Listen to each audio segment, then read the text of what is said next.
Hello friends, all over India की latest government and private central and state level vacancy की update देने वाला आपका अपना भरोसेमंद यूट्यूब चैनल आज फिर से आप सभी के लिए बम्पर ऑल ओवर इंडिया की वैकेंसी की अपडेट लेकर आ गए हैं। तो फ्रेंड, आज के इस वीडियो में हम आपको जानकारी देने वाले हैं भारतीय डाक विभाग द्वारा रिलीज की गई ग्रामीण डाक सेवा के यानी जीडीएस के लिए वैकेंसी की अपडेट देने वाले हैं। इसमें आपको कंप्लीट इंफॉर्मेशन मिलने वाले हैं step by step, point two point. इसलिए फ्रेंड, यदि आप भी कंप्लीट इंफॉर्मेशन देखना चाहते हैं तो प्लीज वीडियो को बिना स्किप किए एंड तक जरूर देखें और एंड में फ्रेंड एक कमेंट करके जरूर बताएं कि आज की जानकारी आपको कैसी लगी। तो चलिए फ्रेंड, टाइम ना वेस्ट करते हो, आपको बताते हैं इसकी कितनी पोस्ट है और किस स्टेट के लिए कितना पोस्ट रिलीज किया गया है। ऑल ओवर इंडिया में ये वैकेंसी रिलीज की गई है। आप किसी भी स्टेट से बिलोंग करते हैं, इसके लिए यदि एलिजिबल हैं तो फॉर्म अप्लाई कर सकते हैं। तो चलिए फ्रेंड, टाइम ना वेस्ट करते हो, आपको इसकी कंप्लीट इंफॉर्मेशन देते हैं। और फ्रेंड, आपसे एक छोटी सी रिक्वेस्ट है कि यदि आप भी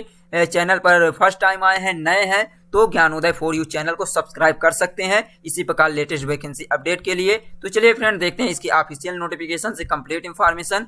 तो देखिए फ्रेंड, ये है इसकी ऑफिशियल नोटिफिकेशन का पेज। टोटल जो इसमें पेज है 20 पेज है। तो चलिए देखते हैं स्टेप बाय स्टेप जानकारी। देखिए, ये जो वैकेंसी रिलीज की गई है गवर्नमेंट ऑफ इंडिया भारत सरकार द्वारा रिलीज की गई, मिनिस्ट्री ऑफ कम्युनिकेशन यानी कम्युनिकेशन मिनिस्ट्री द्वारा वैकेंसी रिलीज की गई है। डिपार्टमेंट ऑफ पोस्ट यानी कि डाक विभाग द्वारा वैकेंसी है। आगे देखिए फ्रेंड, नोटिफिकेशन के लिए ये दिया एडवर्टाइजमेंट नंबर दिया हुआ है। कब इसका नोटिफिकेशन रिलीज किया गया है? 27 जनवरी 2023 को, यानी 27 ऑफ जनवरी 2022 को 23rd को रिलीज किया गया है। एंगेजमेंट ऑफ ग्रामीण डाक सेवक, ये जो एंगेजमेंट हो रही है, भर्ती हो रही है ग्रामीण डाक सेवक के लिए है। तो यहाँ देख सकते हैं online application are invited from all over India eligible applicants for engagement as Gramin Dak सेवक जीडीएस ब्रांच। तो देखिए फ्रेंड, कौन पोस्ट के लिए? Branch post master BPM, assistant branch post master ABPM Dak Sevak के लिए वैकेंसी है। Application are to be submitted online at the official website www.indiapostgdsonline.gov.in। Detail of vacant post are given below. तो देखिए फ्रेंड, इसमें यदि आप फॉर्म अप्लाई करना चाहते हैं तो यहाँ पे देखिए ये दिया हुआ ऑफिशियल वेबसाइट, आप डायरेक्ट लिंक से भी पहुंच सकते हैं और इसे डायरेक्ट गूगल पे भी सर्च करके इस वेबसाइट पर आप विजिट कर सकते हैं और फॉर्म अप्लाई कर सकते हैं। दोस्तों, इस वीडियो में आपको हम इस वैकेंसी से रिलेटेड कंप्लीट इंफॉर्मेशन देंगे और नेक्स्ट वीडियो में आपको बताएंगे कैसे कैसे फॉर्म अप्लाई करना है, इसकी जानकारी देंगे। तो चलिए आगे की क्या है इंफॉर्मेशन। देखिए, इसके engagement schedule is as under, तो किस प्रकार इसका शेड्यूल किया गया है, कब से इसका यानी इंपॉर्टेंट डेट क्या है। तो देखिए, registration application submission starting date जो दिया हुआ है 27 जनवरी 2023 है। और देखिए जो दिया हुआ है लास्ट डेट ऑफ एप्लीकेशन 16 फरवरी 2023, यानी कि जो इसका फॉर्म अप्लाई करेंगे या रजिस्ट्रेशन होगा वो 27 जनवरी से स्टार्ट हो चुका है और 16 फरवरी 2023 तक इसका फॉर्म फिलअप किया जाएगा। Edit correction window for applicants, तो एप्लीकेंट्स के लिए एडिट या करेक्शन करने के लिए जो टाइम दिया गया है वो 17 फरवरी से लेकर 19 फरवरी तक है, यानी 3 दिन का टाइम दिया जाएगा, 17, 18, 19। तो ये 3 दिन का टाइम दिया जाएगा फॉर्म करेक्शन के लिए। ये दिया इमोल्यूमेंट्स, यानी कि आपको सैलरी कितना प्रोवाइड की जाएगी, ये दिया emolument in the form of the time related community allowance, ये TRCA plus dearness allowance thereon paid to the GDS the applicable TRCA different categories are as. तो TCR क्या है फ्रेंड? ये यहाँ पे देख सकते हैं time related community continuity allowance है, यानी कि जो आपको पेमेंट दिया जाएगा। और देखिए जो रोजगार यहाँ दिया डियरनेस महंगाई भत्ता भी आपको इसमें पेड किया जाएगा, वो टाइम टू टाइम आपको जो रूल रेगुलेशन होगा उसके अकॉर्डिंग होगा। अब देखिए सैलरी किस पोस्ट के लिए है, देखिए BPN जो दिया हुआ है यानी ब्रांच पोस्ट मास्टर के लिए सैलरी दिया हुआ है 12,000 से लेकर यहाँ 29,380 रुपये तक आपको इसमें सैलरी होगी, यानी ब्रांच पोस्ट मास्टर के लिए। और देखिए असिस्टेंट ब्रांच पोस्ट मास्टर या डाक सेवक के लिए इसमें दिया हुआ है 10,000 से लेकर 24,470 रुपये। तो इसमें आपको इतना सैलरी स्टार्टिंग में प्रोवाइड की जाएगी। और फ्रेंड, इसमें ज़्यादा आपको ड्यूटी के लिए टाइम भी नहीं है, इसमें आपको 4 से 5 घंटे ड्यूटी करना होगा। तो ये वैकेंसी आपके लिए बहुत ही ज़बरदस्त है। और देखिए यहाँ पे नोट में क्या दिया गया है, GDS आर होल्डर, ये GDS are holder of civil post, ये आप इसमें सिविल पोस्ट होगा जो GDS होल्डर होंगे, but they are outside regular civil service of union of India and government governed by GDS conduct and engagement rule 2020 issued vide OMR, ये दिया number दिया हुआ है और डेटेड दिया हुआ है। और देखिए from time to time available on the website available, ये दिया है। तो इसमें आपको इसकी जानकारी लेना है सैलरी से रिलेटेड, तो ये नोटिफिकेशन दिया हुआ है GDS के लिए, यहाँ पे लिंक दिया हुआ है, यहाँ से आप विजिट कर सकते हैं। तो इसमें देखिए फ्रेंड ये कहा गया है जो इसमें रेगुलर एम्प्लॉयज होते हैं उससे ये बाहर की ये वैकेंसी है, यानी कि आउटसाइड से है ये। और देखिए फ्रेंड क्या इंफॉर्मेशन दिया गया है, आगे की जानकारी देख लीजिए। Brief job profile and residence accommodation, तो इसमें देखो जॉब प्रोफाइल के लिए दिया गया अलग अलग ब्रांच के, जैसे कि ब्रांच पोस्ट मास्टर के लिए क्या है जॉब प्रोफाइल, ये दिया हुआ है, यहाँ से आप चेक कर सकते हैं। ये दिया हुआ है ये day to day postal operation of branch post office and India post payment bank IPPB in a manner and prescribe by the department from time to time. तो इसमें आपको जो भी जॉब के लिए प्रोफाइल है उसकी जानकारी आपको दी जाएगी टाइम टू टाइम। और देखिए फ्रेंड आगे की इंफॉर्मेशन देख लेते हैं। ये जॉब प्रोफाइल अलग अलग पोस्ट के लिए दिया हुआ है। और आगे देखिए क्या दिया है इसकी इंफॉर्मेशन, कितनी आपको एप्लीकेशन है, फी पेमेंट करना होगा, एज लिमिट कितना होगी। तो यहाँ देख सकते हैं eligibility criteria for all post, तो सभी पोस्ट के लिए आपको इसमें जो दिया हुआ है मिनिमम एज होनी चाहिए 18 ईयर और मैक्सिमम एज होनी चाहिए 40 ईयर।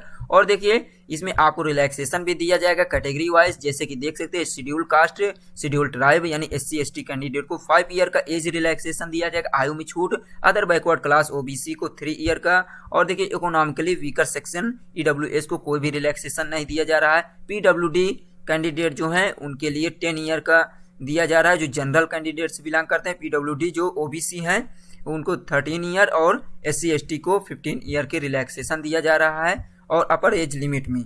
और देखिए फ्रेंड अब इसमें देख लेते हैं कि qualification as on the date of notification, qualification आपके पास क्या होना चाहिए इस डेट के अकॉर्डिंग। तो एजुकेशन क्वालिफिकेशन शैक्षणिक योग्यता आपकी जो होना चाहिए secondary school examination pass certificate of 10th standard having passed in mathematics and English, तो इसमें आपका हाई स्कूल पास होना चाहिए। मैथ और इंग्लिश कंपलसरी दिया हुआ है, having been study compulsory elective subject. तो देखिए और दिया है conducted by recognise board school education by government of India state government of union territory in India shall be mandatory education qualification for all approved category of GDS, तो जो भी GDS के लिए फॉर्म अप्लाई करना चाहते हैं उनके पास high school degree होनी चाहिए और साथ ही साथ कौन सब्जेक्ट से होना चाहिए इंग्लिश और मैथमेटिक्स कंपलसरी दिया हुआ है। और देखिए यहाँ पे इसके बाद ये जानकारी दी गई है कि आपको लोकल लैंग्वेज का भी नॉलेज होना चाहिए, यानी कि जो जिस स्टेट से आप बिलोंग करते हो वहाँ की जो लोकल लैंग्वेज है, जैसे यूपी से बिलोंग करते हैं तो आपको हिंदी आना चाहिए, तमिल से हैं तमिलनाडु से तो आपको तमिल आना चाहिए, यानी लोकल लैंग्वेज से आपका हाई स्कूल पास होना चाहिए। बिहार से हैं तो बिहार की लैंग्वेज, तो ये दिया हुआ है। और देखिए अदर क्वालिफिकेशन में देखिए जैसे आपको कंप्यूटर नॉलेज होना चाहिए, साइकिलिंग नॉलेज होना चाहिए, यानी साइकिल चला लेते हो, ये तो एक नॉर्मल है। और एडवोकेट मीन्स लाइवहुड दिया हुआ है, ये दिया हुआ है। और देखिए फ्रेंड इसमें नोट नंबर 1 दिया the selected candidate will have submit undertaking the engagement authority respect to above prescribe format reference annexure first second and third respectively at the time of engagement. तो इसमें ये कहा गया है फ्रेंड कि जो भी सिलेक्टेड कैंडिडेट है उनको अपना जो इसमें निर्धारित किया गया उसी फॉर्मेट में आपको अपना डॉक्यूमेंट अपलोड करना होगा। इसकी जानकारी एनेक्सर 1 और 2, 3 में दिया गया है। और देखिए दिया no person holding elective office will be consider for engagement to the post, तो इसमें ये कहा गया है किसी भी पर्सन जो कोई सी जॉब करता है यानी पर्सन होल्डिंग इलेक्टिव ऑफिस किसी भी ऑफिस में है उनके लिए कोई भी इसमें एंगेजमेंट नहीं है। और देखिए आगे की क्या है इंफॉर्मेशन उसे देख लेते हैं फ्रेंड। रिजर्वेशन से रिलेटेड यहाँ पे इंफॉर्मेशन दिया गया है। रिजर्वेशन से यदि आप जानकारी चाहते हैं तो यहाँ से आप इस पर विजिट करके देख सकते हैं, लिंक दिया हुआ है। और देखिए दिया हुआ कैटेगरी यानी कि categories disability suitable for post, यानी कि ये PWD दिव्यांग कैंडिडेट के लिए इंफॉर्मेशन दिया गया है। फॉर्म कैसे अप्लाई करना है आपको यहाँ पे प्रोसीजर दिया है। Application can be submitted online only at the www.indiapostgdsonline.in, तो आपको इस पे विजिट करके एप्लीकेशन फॉर्म फिल करना है, ये दिया हुआ है। Application receive from any other mode shall not be entertained, तो आप किसी और अदर ये दिया अदर सोर्स से यदि फॉर्म अप्लाई करते हैं तो उसके लिए आपका फॉर्म रिजेक्ट कर दिया जाएगा। और देखिए brief instruction of registration, payment fee, document to be uploaded with application section of post are given in annexure 5। तो इसमें आपको आगे दिया गया जानकारी। सिलेक्शन प्रोसीजर की बात करें या सिलेक्शन क्राइटेरिया की, तो the applicants will be short listed for the engagement on the basis of system generated merit list. तो इसमें मेरिट के बेस पे आपका होगा। हाई स्कूल में जो आपका ऑप्टेंड मार्क्स होंगे कितने परसेंट है या आपको कितने ग्रेड है, उसके अकॉर्डिंग आपका इसमें फाइनल मेरिट लिस्ट होगी। और उसके लिए आपको इंफॉर्मेशन इसकी ऑफिशियल वेबसाइट पे दी जाएगी। और आपके जो मोबाइल नंबर रजिस्टर्ड होगा या ईमेल आईडी पे आपको जानकारी दी जाएगी यदि आप इसमें शॉर्ट लिस्टेड होते हैं। तो ये देखिए ग्रेड पॉइंट दिया हुआ, मल्टीपल फैक्टर दिया हुआ। तो इस प्रकार आपके ग्रेड में है कि किस प्रकार है, ये आपको जानकारी दी गई है आपके ऑप्टेंड मार्क में। और देखिए फ्रेंड आगे की जो इंफॉर्मेशन उसे देख लेते हैं। तो देखिए फ्रेंड ये दिया कम्युनिकेशन ऑफ सिलेक्शन से रिलेटेड जो कम्युनिकेशन है ये दिया हुआ है। The list of applicants are listed for engagement will be released by the department on its website and GDS online portal. तो ऑनलाइन पोर्टल पे और इसकी ऑफिशियल वेबसाइट पे रिलीज किया जाएगा। इसमें शॉर्ट लिस्टेड कैंडिडेट की जो लिस्ट होगी। Applicants are advise to visit the website or portal on the regular basis latest update. तो कोई भी लेटेस्ट अपडेट के लिए आप इसके ऑफिशियल वेबसाइट को चेक करते रहिए। और देखिए फ्रेंड और क्या दिया है इंफॉर्मेशन, यहाँ देख सकते हैं कुछ इंफॉर्मेशन ये दिया हुआ है कि short listed applicants while attending for document verification with the verifying authority will bring original document as listed in Annex 4 and two set of self attested photocopies for submission। तो इसमें देखिए जैसे आप शॉर्ट लिस्ट हो जाते हैं आपको document verification के लिए बुलाया जाता है, आपको कॉल लेटर भेजा जाता है। तो आपको ओरिजिनल डॉक्यूमेंट ले जाना है और साथ ही साथ आपको दो इसकी फोटोकॉपी सेल्फ अटेस्टेड फोटोकॉपी ले जाना है। सेल्फ अटेस्टेड क्या होता है फ्रेंड्स? सेल्फ अटेस्टेड होता है कि जिसके फोटोकॉपी में आपका सिग्नेचर होना चाहिए, ये चीज़ दिया हुआ है। और देखिए इंपॉर्टेंट इंस्ट्रक्शन दिया हुआ है, निर्देश दिया हुआ है, तो इसे आप रीड कर सकते हैं फ्रेंड। आगे की जानकारी देख लेते हैं। यहाँ पे देखिए डिवीजन वाइज ग्रामीण डाक सेवक vacancy position for all division in format below available in the official website. ये दिया हुआ है वैकेंसी से रिलेटेड के लिए दिया हुआ है कि आपको किस सर्कल से कितनी पोस्ट है, इसकी जानकारी यहाँ पे दिया गया है। यहाँ पे भी विजिट कर सकते हैं। ये आपको लिंक हर इंफॉर्मेशन के लिए लिंक प्रोवाइड किया गया है, जिसकी इंफॉर्मेशन चाहिए उस लिंक पे आप क्लिक कर सकते हैं। ये आपको दिया गया है, यहाँ पे आपको फिल करना है। कुछ दिया हुआ है सर्टिफिकेट के लिए दिया हुआ है, यहाँ पे सिग्नेचर है, नेम ऑफ अप्लीकेंट्स, एड्रेस दिया हुआ है। नेक्स्ट देखिए फ्रेंड और क्या जानकारी इसमें दी गई है। और इसमें आप फॉर्म कैसे अप्लाई करेंगे, यहाँ पे applicants will have first registered himself herself on the GDS online engagement portal at the link दिया हुआ है, यहाँ से आप रजिस्ट्रेशन कर सकते हैं। ये registration number detail to obtain registration number, आपको रजिस्ट्रेशन नंबर पे डिटेल फिल करके पेमेंट ऑफ एप्लीकेशन फी।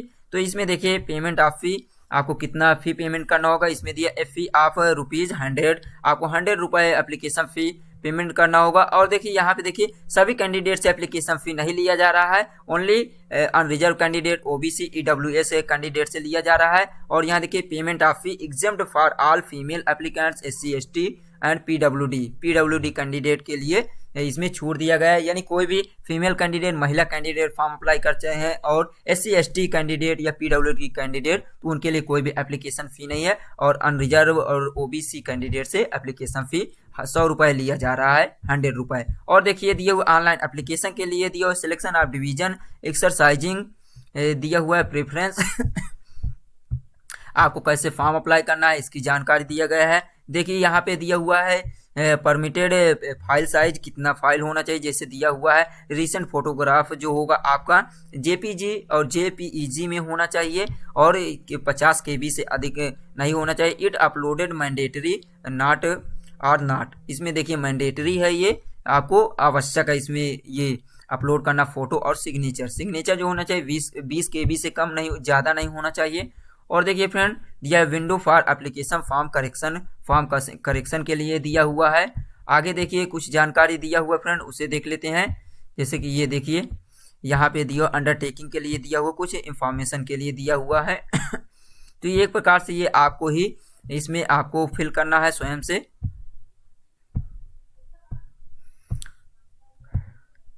और देखिए फ्रेंड यहाँ पे दिया हुआ है, आप जब डॉक्यूमेंट वेरिफिकेशन होगा तो ओरिजिनल मार्कशीट ले जाना होगा आपको, board sheet, original community caste certificate, original PWD, यदि दिव्यांग है तो दिव्यांग सर्टिफिकेट ले जाना होगा, ओरिजिनल ट्रांसजेंडर है तो ट्रांसजेंडर सर्टिफिकेट ले जाना, original date of birth proof ले जाना होगा। और देखिए मेडिकल सर्टिफिकेट ले जाना होगा। अब देखिए फ्रेंड ये जानकारी आपको मिल चुकी है। अब आपको बताते हैं कि फॉर्म कैसे अप्लाई करना है और इसकी ऑफिशियल नोटिफिकेशन कैसे डाउनलोड कर सकते हैं। तो देखिए फ्रेंड सबसे पहले आपको इसके ऑफिशियल वेबसाइट पे ऑनलाइन पोर्टल वाले में विजिट करना होगा, ये दिया हुआ है। आप गूगल पे सर्च कीजिए इंडिया पोस्ट GDS online.gov.in और जैसे यहाँ पे विजिट कीजिए फ्रेंड, यहाँ पे ये स्लाइड चलती हुई दिखाई देगी। शेड्यूल जनवरी 2023 GDS ऑनलाइन इंगेजमेंट 14,889 यानी कि 40,889 बम्पर पोस्ट के लिए यहाँ पे, और लास्ट डेट 16 फरवरी है। यहाँ पे क्लिक करेंगे जैसे ही आप इसके इस ऑफिशियल नोटिफिकेशन पे पहुंच जाएंगे और डाउनलोड कीजिए। और देखिए फ्रेंड यहाँ पे दिया नोटिफिकेशन दिया, और डिस्क्रिप्टिव नोटिफिकेशन से आप यहाँ से भी विजिट कर सकते हैं। रजिस्ट्रेशन के जो दिया हुआ फॉर्म अप्लाई के लिए पहले आपको रजिस्ट्रेशन करना होगा, फिर सेकंड स्टेज में फॉर्म अप्लाई करना होगा, फिर थर्ड स्टेज में आपको एप्लीकेशन फी पेमेंट करना होगा, तो इसके बाद फाइनल सबमिट करना होगा। और यहाँ पे दिया हुआ आपको स्टेट वाइज भी दिया हुआ है कि किस स्टेट के लिए है जानकारी चाहते हैं, वहाँ पे क्लिक करेंगे तो उसकी कंप्लीट इंफॉर्मेशन दे दी जाएगी। यहाँ जिस भी कैटेगरी की है 23 जो सर्किल है उसमें दिया गया है। और हेल्प के लिए दिया आपको कोई प्रॉब्लम है तो यहाँ हेल्प डेस्क दिया है, यहाँ से विजिट कर सकते हैं। यहाँ जैसे ही क्लिक करेंगे फ्रेंड यहाँ पे एक पेज होगा, वहाँ पे आप फिल कर सकते हैं। हेल्प डेस्क पे सिलेक्ट सर्किल दिया हो किस सर्किल से हैं, यहाँ करने के बाद आप अप्लाई कीजिए, इसमें हेल्प ले सकते हैं। और देखिए फ्रेंड अब यहाँ पे हो गया। अब देखिए आपको बताते हैं किस स्टेट से कितनी पोस्ट के लिए वैकेंसी है, इसकी जानकारी देते हैं। तो देखिए फ्रेंड यहाँ पे देख सकते हैं ये दिया इंडिया पोस्ट GDS रिक्रूटमेंट 2023 के लिए all India apply for GDS। तो यहाँ पे देख सकते हैं फ्रेंड ये दिया हुआ है किस पोस्ट के लिए किस पोस्ट के लिए कितना है, यहाँ देख सकते हैं। जैसे कि फ्रेंड यहाँ देख सकते उत्तर प्रदेश से जो है 7,987 यानी कि 7,987 पोस्ट, सबसे ज़्यादा जो पोस्ट दिया हुआ इंडिया पोस्ट के लिए यानी GDS के लिए सबसे ज़्यादा पोस्ट है उत्तर प्रदेश से। और सेकंड नंबर पे जो दिया हुआ है तमिलनाडु से है। थर्ड नंबर पे जो दिया हुआ है फ्रेंड यहाँ पे देख सकते हैं थर्ड नंबर पे कर्नाटक है, और कर्नाटक में 3,036 पोस्ट दिया हुआ है। और तमिलनाडु से यहाँ पे देख सकते हैं दिया हुआ है। और देखिए वेस्ट बंगाल से भी दिया हुआ है। तो इस प्रकार टोटल जो 23 स्टेट से है वहाँ से जानकारी दी गई है, यहाँ देख सकते हैं दिया हुआ है। और देखिए गुजरात से 2017 पोस्ट है, और मध्य प्रदेश से दिया हुआ है 1841, और राजस्थान से 1682, छत्तीसगढ़ से दिया हुआ है 1593, और झारखंड से दिया हुआ है ये देख सकते हैं झारखंड से दिया हुआ है 1590 पोस्ट दिया हुआ है। और बिहार से दिया हुआ है 1461 पोस्ट। उड़ीसा से दिया हुआ है फ्रेंड ये उड़ीसा से 1382 पोस्ट है। और देखिए यहाँ पे ये दिया हुआ है 1266 पोस्ट है। तेलंगाना से, उत्तराखंड से 889 पोस्ट है। हिमाचल प्रदेश से 603 पोस्ट के लिए रिलीज किया गया। नॉर्थ ईस्टर्न से दिया हुआ 551 पोस्ट दिया। आसाम का स्टेट से दिया हुआ 406 पोस्ट, और हरियाणा से दिया हुआ है 354 पोस्ट दिया हुआ है। जम्मू कश्मीर से 300 पोस्ट के लिए है, और दिल्ली से दिया हुआ है ये 46 पोस्ट। तो इस प्रकार दिया हुआ है फ्रेंड टोटल 23 स्टेट से, यूनियन टेरिटरी से दिया हुआ जानकारी। कैटेगरी वाइज देखा जाए तो यहाँ पे देख सकते हैं कैटेगरी वाइज जनरल कैंडिडेट से 18,122 पोस्ट है ऑल ओवर इंडिया के लिए। ओबीसी कैंडिडेट के लिए दिया हुआ 8,285 पोस्ट है। और देखिए यहाँ पे दिया हुआ है ये एससी कैंडिडेट के 6,020 पोस्ट दिया है। एसटी कैंडिडेट के लिए 3476 पोस्ट है, और ईडब्ल्यूएस के लिए यहाँ पे देख सकते हैं 3955 पोस्ट है। और पीडब्ल्यूडी ए के लिए दिया हुआ है 252 पोस्ट है। पीडब्ल्यूडी बी के लिए दिया 290 पोस्ट, और पीडब्ल्यूडी सी के लिए 362 पोस्ट है। और पीडब्ल्यूडी और डीई के लिए दिया हुआ 87 पोस्ट। तो इस प्रकार दिया हुआ है फ्रेंड। और देखिए फ्रेंड नोट में यहाँ पे दिया हुआ है for more latest vacancy information subscribe to our YouTube channel Gyanodaya for you, ये दिया हुआ फ्रेंड। तो आप इसी प्रकार नई भर्ती की जानकारी चाहते हैं तो हमारे YouTube channel Gyanodaya for you पर विजिट कर सकते हैं, सब्सक्राइब कर सकते हैं। आपको डेली बेसिस पे नई नई भर्ती, एडमिट कार्ड, रिजल्ट जैसे अपडेट मिलता रहेगा। तो फ्रेंड वीडियो पसंद आई हो तो अधिक से अधिक लाइक कीजिए, सब्सक्राइब कीजिए और इसी प्रकार लेटेस्ट वैकेंसी के लिए बने रहिए हमारे साथ। Thanks for watching. जय हिंद, जय भारत।